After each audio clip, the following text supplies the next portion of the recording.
Itong hito na to, nilinis ko na to. Naglagay lang ako ng 2 tablespoon na salt. Then, hinalo ko. Ayan, halo. Then, nag-add ako dito ng 1 teaspoon na paminta powder. And seasoning, 1 teaspoon. Then, nag-add na ako ng cooking oil. Then, frinay ko. Ito palang niluluto ko ay hito na may gata. So, ipapry ko muna yan. Hindi ko naman masyadong tutustahin yan. Ayan, babaliktarin ko na. Ayan, tatanggalin lang yung blood niya. Ayan, mahirap nga lang kasi medyo, ayan, na-fry ko na lahat, nabaliktad ko na. Then, ngayon naman, ayan, yung iba, babaliktarin ko pa. Ayan. Then, ilalagay ko lang yung ibang natitira. Then, nag-add na ako ng tanglad dyan.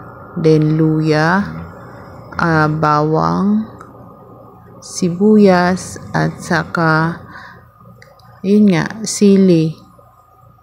At, coconut milk.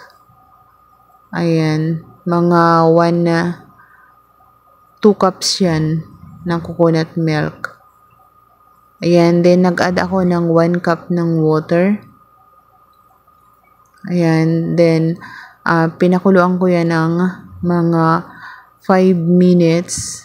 Then ayan na, hinahalo-halo ko siya para hindi siya magtutong. Then dyan masyadong magata, nag-add ako ng kaunting tubig lang. Ayan, hinahalo ko lang siya para hindi siya matutong sa ilalim. Then, nag-add din ako ng salt, 1 teaspoon. Then, seasoning, 2 tablespoon. And paminta powder, 1 teaspoon. Then, ayan, halo lang natin yan. Hindi na masyadong mahalo. Basta, patuyo sa gata. Ang sarap niya. Habang ako nagbo-voice over ngayon, natatakam akong kumain. Ayan. Masarap siya kasi hito. Then, nag-add lang ako ng konting salt. Then, ngayon, set aside na natin. Luto na. Ang sarap niya, promise. Magugustuhan to ng mga bisita nyo kasi exotic na food ito. Bihira lang ang niluluto. Pero pag kumain ka sa restaurant, guys, promise ang mahal niya. At pag ikaw naman nagluto, subukan nyo tong recipe ko na to. Napakasarap talaga niya. Then, ready na to serve.